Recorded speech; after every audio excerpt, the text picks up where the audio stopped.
जिला पुंछ के मंडी इलाके में लैंडस्लाइड की वजह से एक शख्स की मौत वाक़ा हो गई।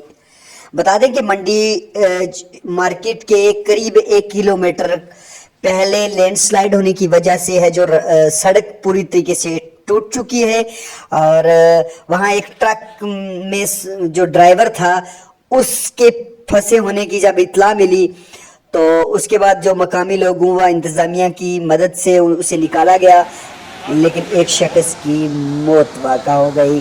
आप तस्वीरों में देख सकते हैं कि बुरी तरीके से है जो वो रोड स्लाइड की वजह से है जो वहाँ टूट चुकी है। ट्रक है जो वो पूरी तरीके से दब चुका था। मकामी लोगों की मदद से है जो उसे वहाँ से निकाला गया।